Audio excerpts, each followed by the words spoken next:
स्वागत है जी आप सभी का हमारे एक और नए वीडियो में। राम राम जी सभी किसान भाइयों को। आज की इस वीडियो में हम बात करने वाले हैं लहसुन की खेती के बारे में। जी हाँ किसान भाइयों, पूरी जानकारी आपको आज के इस वीडियो के माध्यम से मिलने वाली है, तो वीडियो को पूरा ज़रूर देखना। पूरी जानकारी आपको मिलेगी कि आपको लहसुन की खेती कब करनी है, यानी कि इसकी बुआई आपको कब करनी है, कौन कौन से खादों का आपको इसमें प्रयोग करना है, कौन कौन सी समस्या आपको इसमें देखने को मिल जाती है, फंगस से संबंधित कौन कौन सी समस्या आपको इसमें देखने को मिल जाती है, और कौन कौन से कीटों का अटैक हमें सबसे ज़्यादा इसमें देखने को मिल जाता है। लगभग सभी प्रकार की जानकारी आपको इस वीडियो में आज मिलेगी। तो किसान भाइयों, आपने अभी तक हमारे चैनल को सब्सक्राइब नहीं किया है तो इसे सब्सक्राइब ज़रूर करें। हम खेती से जुड़ी जानकारी रोज़ाना आपको हमारे इस चैनल के माध्यम से देते रहते हैं, और जितना हो सके हम सटीक और सही जानकारी देने की आपको कोशिश करते हैं, इसलिए चैनल को सब्सक्राइब ज़रूर करें। तो चलिए किसान भाइयों, सबसे पहले बात कर लेते हैं कि हमें लहसुन की बुआई कब करनी चाहिए। तो देखिए किसान भाइयों, वैसे तो इसकी बुआई आप सितंबर लास्ट से लेकर नवंबर लास्ट तक इसकी बुआई कर सकते हैं, लेकिन जो सबसे बढ़िया समय है वो अक्टूबर के महीने में आप इसकी बुआई कीजिए, बढ़िया उत्पादन आपको मिलेगा। अगर आपके एरिया में सितंबर लास्ट तक बारिश रुक जाती है, यानी कि बारिश होना बंद हो जाती है, तब आप उसकी बुआई सितंबर लास्ट में भी कर सकते हैं, और आप इसकी नवंबर लास्ट तक भी कर सकते हैं। बढ़िया उत्पादन आपको मिल जाता है, कोई दिक्कत वाली बात इसमें नहीं होती है। अगर बात करें किसान भाइयों टेम्परेचर की, तो इस समय जो टेम्परेचर होता है, ठंड का मौसम शुरू हो जाता है, और टेम्परेचर इस समय लगभग 15 से 32 डिग्री के आसपास का हो जाता है, यानी 30-32 डिग्री तक आसपास हो जाता है। और सबसे बढ़िया समय है लहसुन की खेती करने के लिए, बढ़िया सर्वाइव करती है अगर आप इस टेम्परेचर के अंदर लहसुन की खेती करते हैं तो। इसके साथ ही किसान भाइयों जलवायु की हम बात कर लेते हैं। तो देखिए किसान भाइयों, जो लहसुन की फसल है वो ठंडे जलवायु यानी ठंडे मौसम सर्दियों की फसल है, और जब आप इसकी बुआई करते हैं यानी अक्टूबर नवंबर में इसकी आप बुआई करते हैं, उस समय मौसम भी ठंडा हो जाता है, यानी और सर्दियों का जो मौसम है वो भी शुरू हो जाता है। तो सबसे बढ़िया समय यही है कि आप इसे अक्टूबर के महीने में अगर आप इसकी बुआई करते हैं तो सबसे बढ़िया उत्पादन आप ले सकते हैं लहसुन की खेती करके। इसके बाद किसान भाइयों हम बात कर लेते हैं कि आपको कौन सी वैरायटी का चुनाव करना है, यानी आपको कौन सी वैरायटी अपने खेत में लगानी है बढ़िया उत्पादन लेने के लिए। तो देखिए किसान भाइयों, हम हमेशा यही बताते हैं कि आप उसी वैरायटी का उपयोग करें या चुनाव करें जो आपके एरिया में सबसे बढ़िया उत्पादन देती हो। क्योंकि क्या है कि किसान भाइयों, कोई भी वैरायटी अगर किसी वैरायटी को विकसित किया जाता है तो उसे उस एरिया के हिसाब से विकसित किया जाता है कि उस एरिया में उसकी भौगोलिक परिस्थितियाँ, पानी की, मिट्टी की, उन सब के हिसाब से उस वैरायटी को विकसित किया जाता है। तो आपके एरिया में जो सबसे बढ़िया उत्पादन देती हो, जो भी वैरायटी हो, जिस भी कंपनी की वैरायटी हो जो आपके एरिया में सबसे बढ़िया उत्पादन देती हो, तो आपको उसी वैरायटी का चुनाव करना चाहिए, उसी को आप अपने खेत में लगाइए। ऐसा ना हो कि आप कहीं की वैरायटी, किसी और राज्य की वैरायटी आप अपने राज्य में लगा रहे हैं, तो आप कितनी भी कोशिश कर ले उस वैरायटी से बढ़िया उत्पादन लेने की, लेकिन आप बढ़िया उत्पादन उससे नहीं ले सकते हैं, क्योंकि वो एरिया उसके लिए सूटेबल है ही नहीं। वो जो वैरायटी आपने लगाई वो उस एरिया में सर्वाइव भी नहीं कर पा रही है। तो इसलिए आपको वैरायटी अपने एरिया के हिसाब से ही चूज करनी है। इसके बाद किसान भाइयों हम बात कर लेते हैं कि आपको बेसल डोज में क्या क्या देना है, खेत किस प्रकार से तैयार करना है।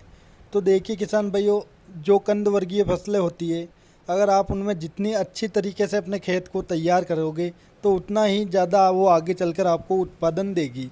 क्योंकि जो कंद वर्गीय फसलें होती है, जैसे आलू हो गया, अपना लहसुन हो गया, प्याज हो गया, अदरक हो गई, तो इन्हें लगाने से पहले जितनी बढ़िया आप अपने खेत में जुताई करेंगे, जितनी गहरी जुताई आप करेंगे, उतना ही शानदार आपको उत्पादन मिलेगा। क्योंकि किसान भाइयों, इनका जो कंद होता है उन्हें फूलने और अपना आकार बनाने में आसानी होती है, अगर आपने अच्छे तरीके से अपने खेत में जुताई की हो तो। इसके बाद किसान भाइयों, जब आप खेत तैयार करके लहसुन की बुआई करते हैं तो उस समय जो आपको प्राइमरी न्यूट्रिएंट्स है, यानी जो बेसल डोज है, उसका भी बढ़िया ध्यान रखना है कि आपको कौन कौन से खाद आप दे रहे हैं। तो देखिए किसान भाइयों, जो कंद वर्गीय फसलें हैं उन्हें सल्फर और डीएपी, पोटास, इन तत्वों की सबसे ज़्यादा आवश्यकता पड़ती है। इसके साथ ही ये जो पोषक तत्व है, ये पौधे को सहनशील भी बनाते हैं, यानी इनकी रोग प्रतिरोधक क्षमता भी इनकी बढ़ाते हैं। क्योंकि किसान भाइयों, लहसुन एक कंद वर्गीय फसल है, और जो भी कंद वर्गीय फसलें होती है, अगर आप उनमें बेसल डोज, अगर जितनी बढ़िया बेसल डोज आप दोगे उतना ही शानदार उत्पादन आपको मिलने वाला है। तो आप जितना हो सके उतना बढ़िया और संतुलित मात्रा में बेसल डोज का प्रयोग कीजिए, बहुत बढ़िया उत्पादन आपको मिलेगा।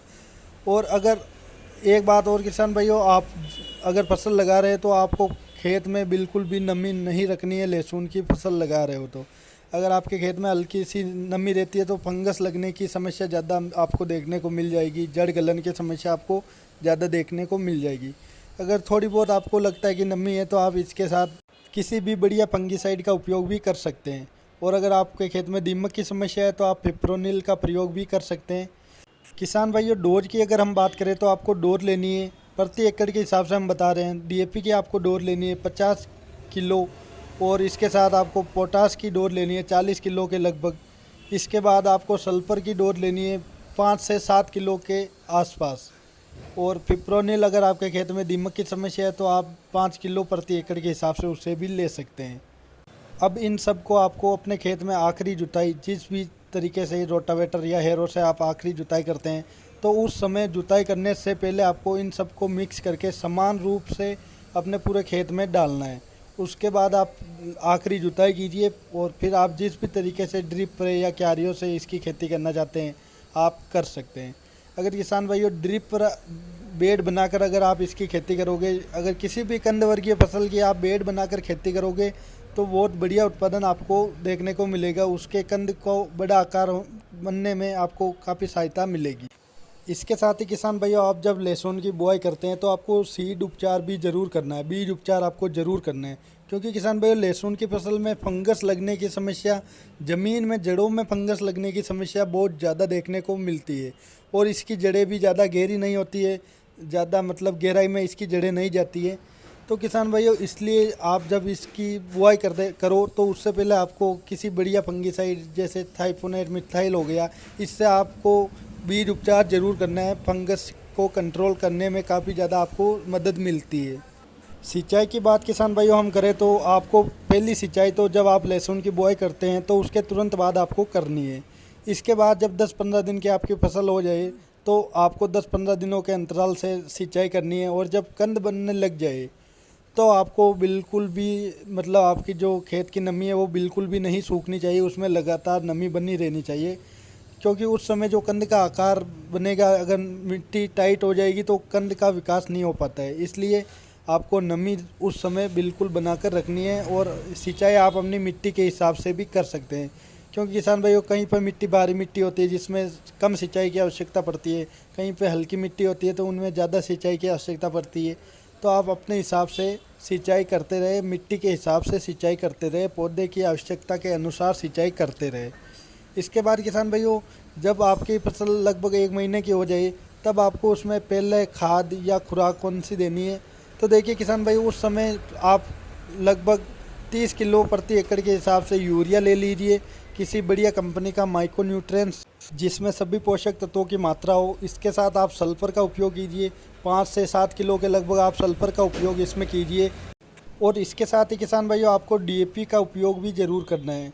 और अगर आपको ऐसा लग रहा है कि डीएपी ऊपर से डालने में इतना फ़ायदा नहीं है, रिजल्ट नहीं मिलता है, तो देखिए किसान भाइयों जब आप लगभग आपकी फसल 30-35 दिनों की हो जाती है, जब आप उसमें निराई गुड़ाई करते हैं किसी भी खुरपी या जिस भी तरीके से आप निराई गुड़ाई करते हैं, तो उस समय जो आपके खेत की मिट्टी है तो वो ऊपर नीचे यानी उबड़ खाबड़ हो जाती है, जिसकी वजह से जब आप उसमें डीएपी डालते हो या छिड़कते हैं तो वो जो डीएपी का दाना है वो पौधे की जड़ों के पास तक पहुंच जाता है, यानी मिट्टी के नीचे दब जाता है और जड़ों के पास में पहुंच जाता है। तो आप डीएपी का उपयोग भी इस समय कीजिए। पौधे को फास्फोरस की आवश्यकता भी इस समय काफ़ी ज़्यादा पड़ती है, क्योंकि इस समय जो लहसुन के पौधे का तना होता है उसका विकास होना शुरू हो जाता है।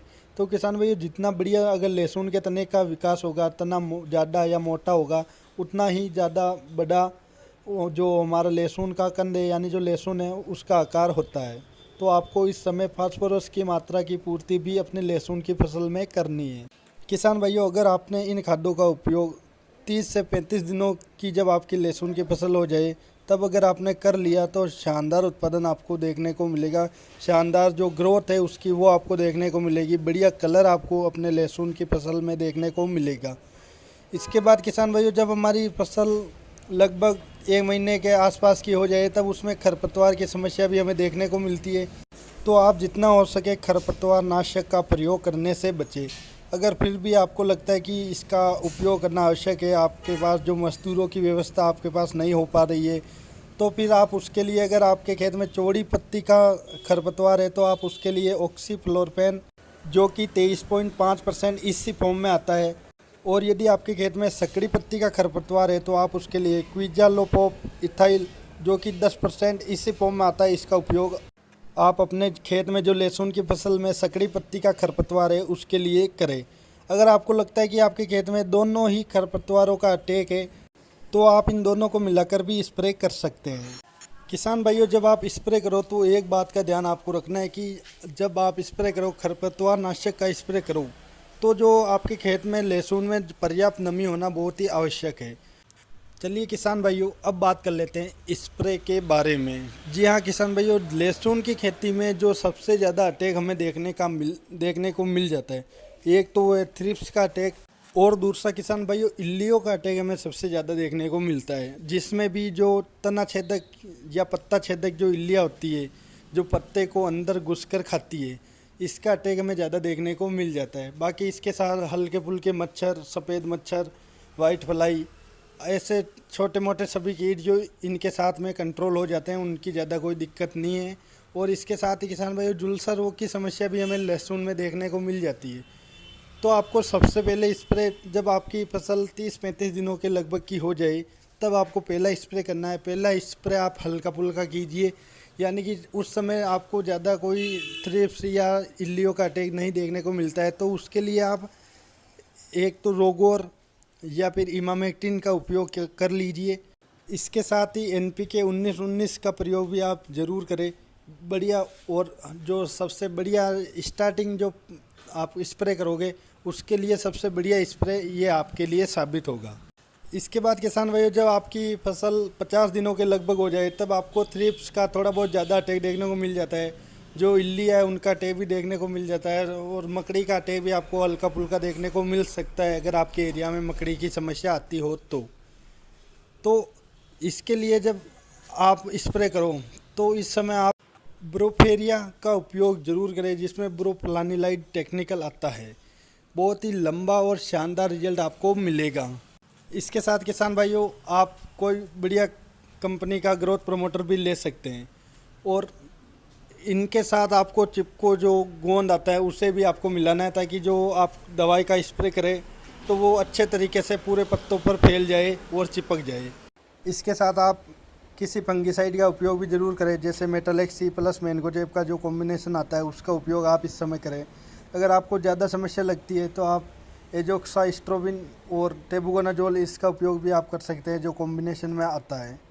इसके बाद किसान भाइयों जब आपकी फसल लगभग 80-90 दिनों की हो जाए तब आपको स्प्रे करना है। एक तो कीटनाशक यानी इंसेक्ट के लिए हम बता रहे हैं, एक तो आप लेमड़ा 5% प्लस इसके साथ आप साइपरमेथ्रिन जो 25% आती है, इन दोनों को कॉम्बिनेशन में आप स्प्रे कीजिए, बहुत बढ़िया रिजल्ट आपको मिलेगा। और किसान भाइयों इसके साथ आप बढ़िया क्वालिटी के फंगिसाइड का उपयोग करें, उसके लिए आप एजोक्सिस्ट्रोबिन प्लस डाइफेनाकोनाजोल का कॉम्बिनेशन वाला जो प्रोडक्ट आता है उसका स्प्रे आप ज़रूर करें, क्योंकि इस समय अगर आपके जो जलेबी रोग की शिकायत भी होती है तो वो भी उस जगह पर रुक जाती है।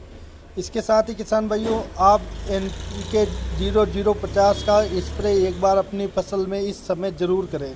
आप अलग से कर सकते हैं इसका उपयोग, तो आपको ज़्यादा बढ़िया रिजल्ट मिलेगा। तो किसान भाइयों इस समय क्योंकि आपके जो लहसुन का कंद है, आकार है, वो बढ़ने लग जाता है, तो NPK 0050 के स्प्रे से आपको बहुत मदद मिलती है कंद का आकार फुलाने के लिए। तो इस समय आप एक बार इसका उपयोग ज़रूर करें। और इस समय किसान भाइयों आप एक बार ज़मीन में CN यानी कैल्शियम नाइट्रेट का उपयोग भी ज़रूर करें। किसान भाइयों इस प्रकार अगर आप बढ़िया स्प्रे और बढ़िया खाद, बढ़िया बेसल डोज अगर अपने खेत में डालते हो, खेत की तैयारी बढ़िया करते हो, तो जो आप हमेशा उत्पादन लेते हैं उससे अधिक उत्पादन आप इस बार ले सकते हैं। बढ़िया उत्पादन आपको मिलेगा, बढ़िया क्वालिटी आपको लहसुन की मिलेगी, जिसकी वजह से आपको मंडी भाव भी बढ़िया मिलेंगे, क्योंकि किसान भाइयों जो क्वालिटी आप मंडी में लेके जाओगे उसके भाव आपको काफ़ी बढ़िया मिलेंगे। आपके जो लहसुन का कलर है वो आकर्षक होगा, चमकदार कलर होगा उसका, जिसकी वजह से आपको बढ़िया भाव मंडी में देखने को मिलेंगे। तो किसान भाइयों आशा करते हैं कि वीडियो में दी गई जानकारी आपको पसंद आई हो। अगर आपके मन में कोई भी सवाल हो तो आप कमेंट करके पूछ सकते हो। और अभी तक आपने हमारे चैनल को सब्सक्राइब नहीं किया है तो आपसे रिक्वेस्ट है कि चैनल को सब्सक्राइब ज़रूर करें। खेती से जुड़ी जानकारी रोज़ाना हम आपके लिए लाते रहते हैं और जितनी सही और सटीक जानकारी हो सके हम आपको देने की कोशिश करते हैं।